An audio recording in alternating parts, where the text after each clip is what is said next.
I feel like every time I make a new video, I like level up the place that I'm doing it at, and I'm doing it at a coffee shop now. I feel I'm definitely proud of that, but it's just like if someone sits behind me, I'm gonna probably get super anxious. So I wanted to come on here today and talk about what would I tell myself at 19. Do I talk about? I'm trying to figure out if I want to like share some of my history first.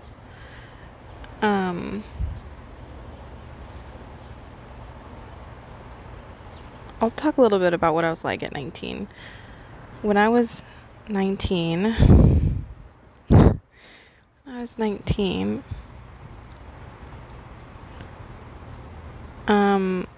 I got into my first serious relationship, which ended up being my husband, and I got married a year later. I guess I'm just gonna put it all out there. And it didn't work out. I'm getting divorced now, and I'm a completely different person than the person I was back then. And there was a lot going on in my mind that led me to make decisions that weren't true to who I am as a person. So a lot of my things that I would say are going to tie into that kind of. But I feel like a lot of people could probably relate. Like when you're young, especially around like just getting out of high school kind of age, you make a lot of decisions based off of what other people think of you and what other people want you to do. So what I would tell myself. The first one that comes to mind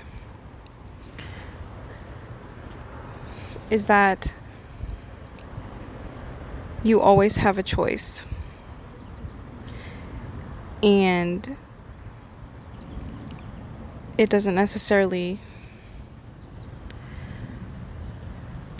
I feel very distracted right now. This is hard.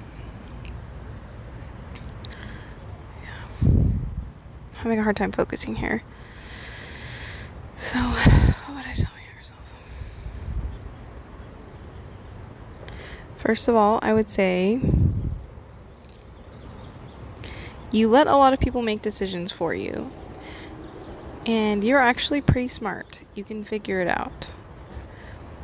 And it's not only necessary, but it's a fun thing for you to be able to make your own decisions. Because, who doesn't want to be able to customize their own life and their path? Everyone wants to do that. That's the whole point. Is that you're doing what you want to do. And I literally, my whole life, let everyone else tell me what to do. So I would say, please get to know yourself. And that leads me into my other thing, which is nobody's opinion about you matters more than your opinion about yourself. And you might have a really bad opinion about yourself, which I did. But I was wrong. And that needs to be investigated. I needed to think about that more. And I think I grew up in a religious household where a lot of that stuff that I thought about myself related to being an imperfect person, and there was a lot of guilt and shame about being your own individual person and not fitting into the mold that they had at my church. So I was afraid, honestly, to allow myself the ability to have autonomy over my own life. So I would definitely, it would take so much more than just saying like, be nice to yourself and like your opinion about yourself matters. But I would say, make friends with yourself. I think that's how I would sum that up. Make friends with yourself. Like, I was able to spend time alone, but I wasn't able to like have a good relationship with myself. Like, I didn't hate being alone. I would enjoy like my alone time, but I definitely didn't have a good opinion about myself and respect myself. And that's something I would say make friends with yourself and cultivate respect for yourself. That's a big one.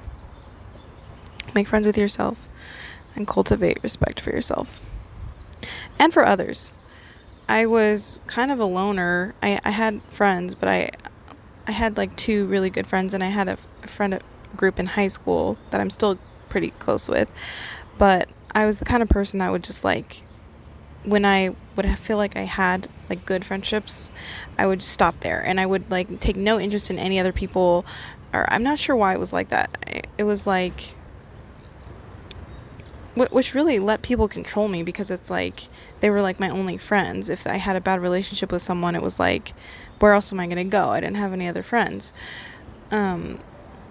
So yeah, I would like not show any interest in other people, or like make an effort to get to know other people. So I'd say make an effort to get to know other people and put yourself out there, because people are pretty great, and you really don't know someone just from looking at them. Also, you don't know everything. I would say that too. You don't know everything, but also the people around you don't give you good advice. So just, I wouldn't even know what to suggest in that place, but just maybe find better mentors or adults in your life that can give you advice.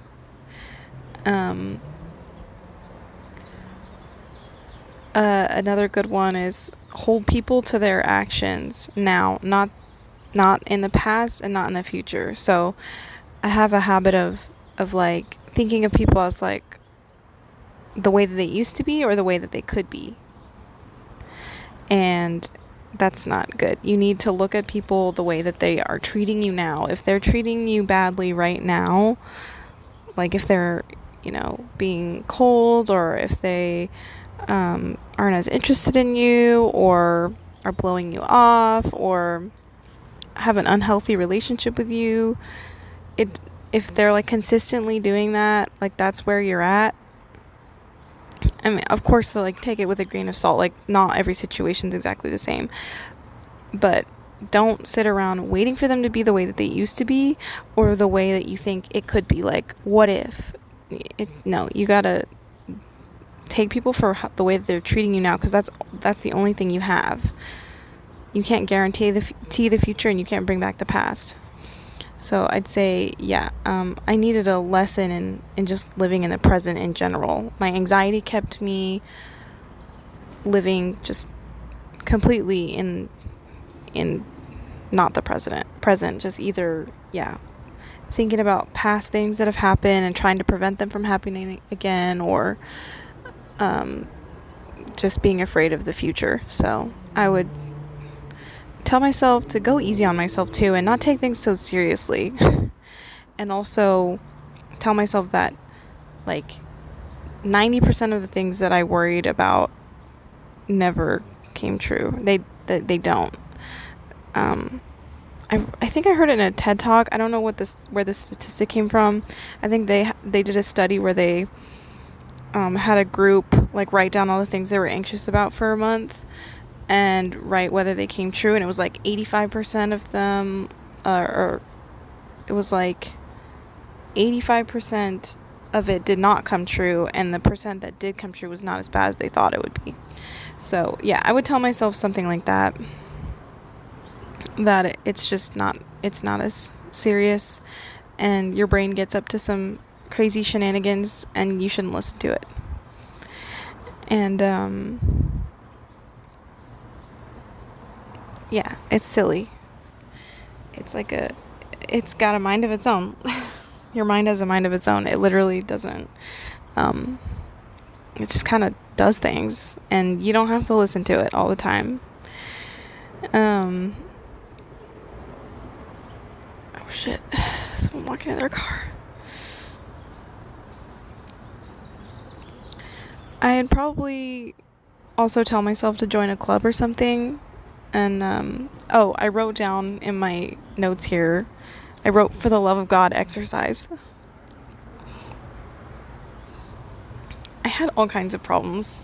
I've always had like weird health problems, like with my digestion, and like energy problems, and yeah, I've talked about it in other videos that I didn't think I was athletic at all, and I'll say it didn't come as naturally to me as it does to other people, I think, but I literally just, yeah, just kind of would like put labels on myself and then just follow them, and that was one of them.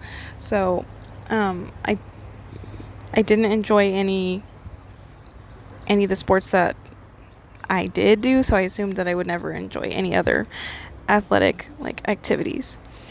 Um, and I would encourage myself to figure that out and find something that I enjoy, because with my mental, like my neurodivergency or whatever, the things that I have going on in my brain, exercise really, really helps.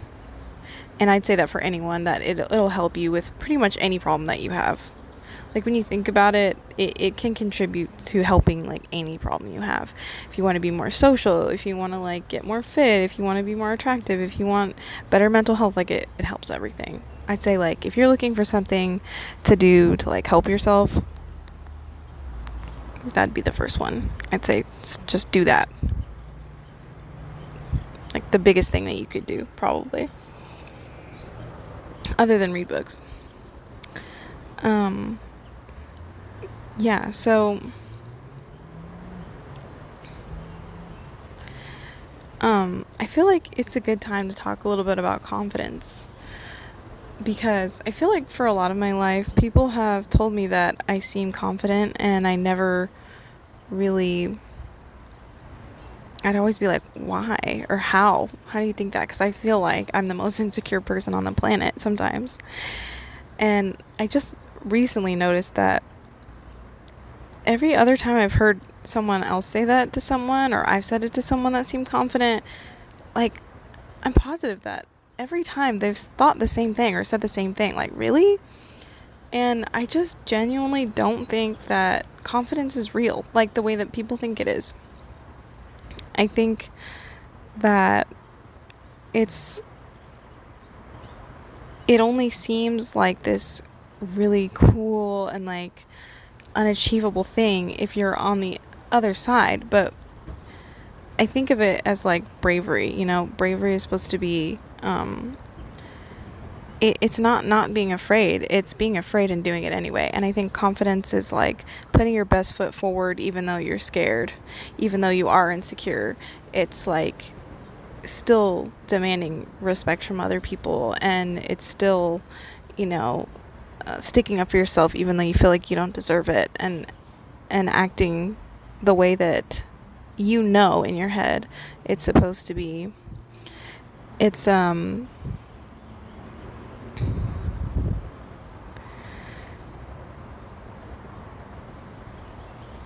it's about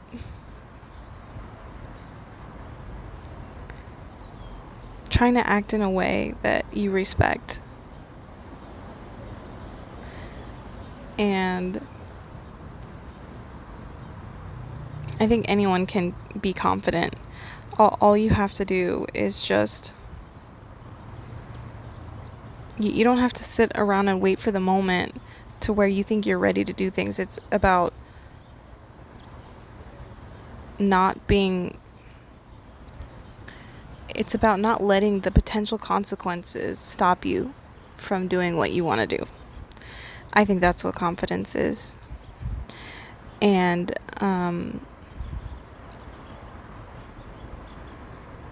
it also is really external. It's about the way you carry yourself, and it's not so much about like masking and hiding your insecurities. It's more so just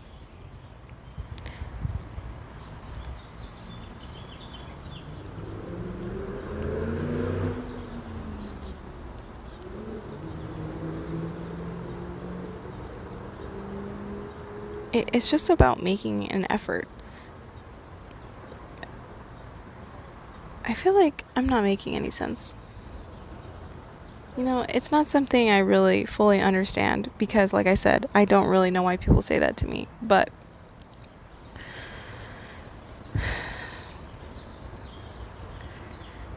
I think it takes practice, But really, it's about just doing things that scare you, I think. Yeah, I think that always appears to people as confidence because it seems like you're not scared, but you are. But in the end, not only do people admire that about you, but you also get to do things that you wouldn't have done before and have new experiences and grow, because even if you end up failing miserably, you still learn something no matter what. So, yeah, that's my little TED talk on confidence. I would tell that to myself too. So, not sure if I want to summarize all this or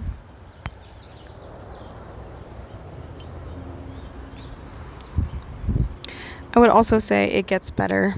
I know a lot of people probably would say this to their younger self. I would tell myself that it gets better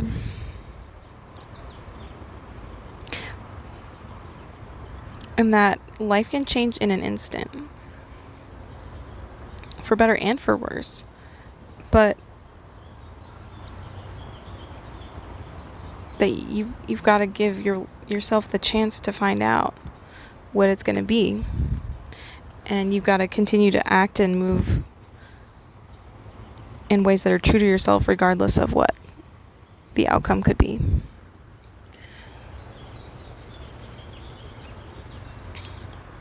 So honestly, I think my number one thing would be to just make friends with yourself. Learn all the things, like, just treat yourself like someone that you're trying to make friends with, literally. Like, you are so cool. There's so many things to learn about yourself, things that you like, your preferences, things that you don't like, habits that you have, and your sense of humor, and ways that you like to be creative, and hobbies that you might want to enjoy. And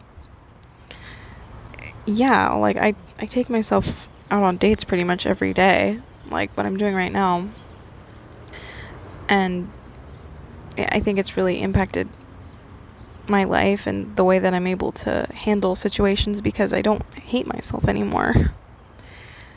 And that's the most important thing you can do. I feel like, especially with the background that I had, it was like kind of encouraged to hate yourself.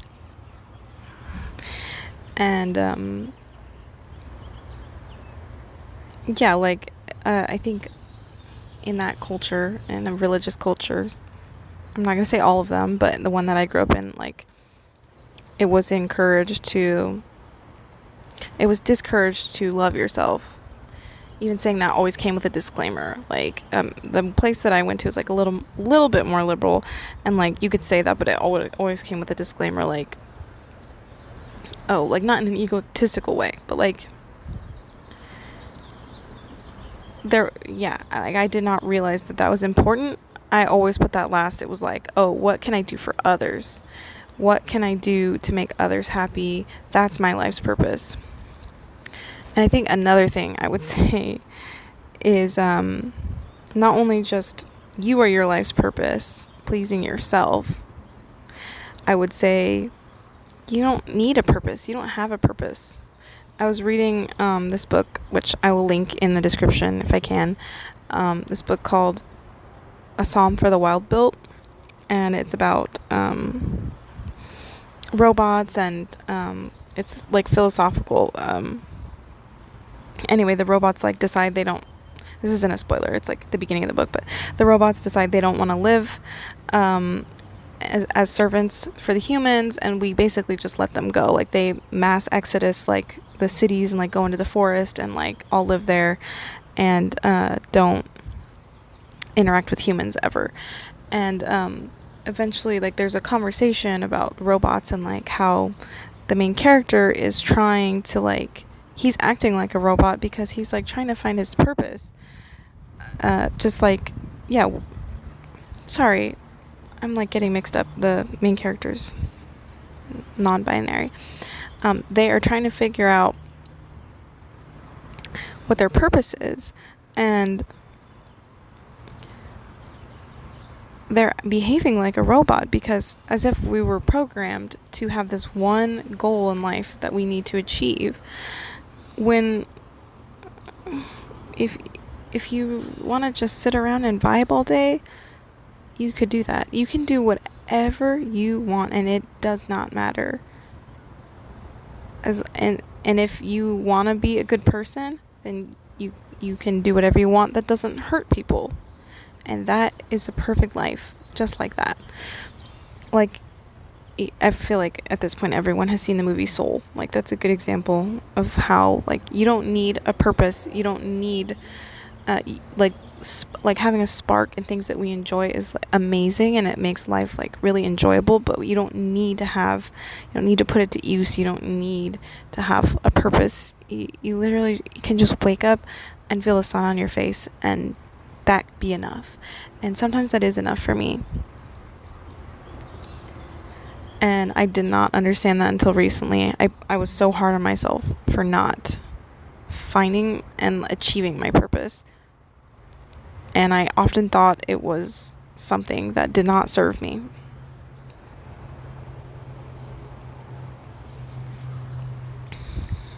And that's how I ended up doing some things that I wouldn't say I would regret, because I think all of my choices have made me who I am. And like, I think even to say that I regret that would be kind of contradicting what I'm saying. It's like, there's no right or wrong way to live your life.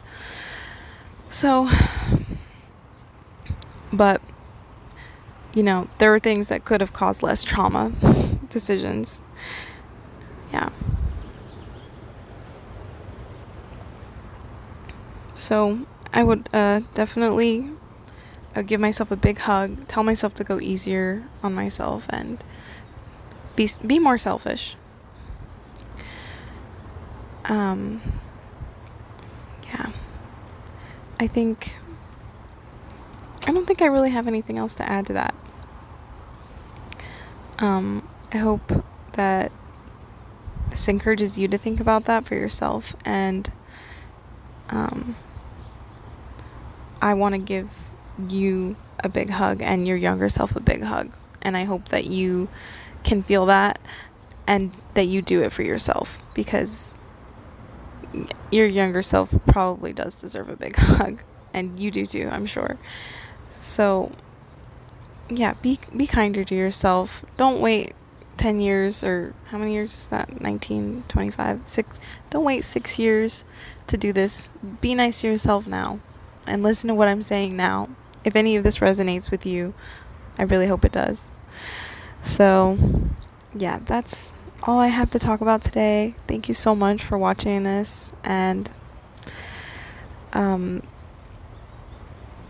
yeah, have a nice day.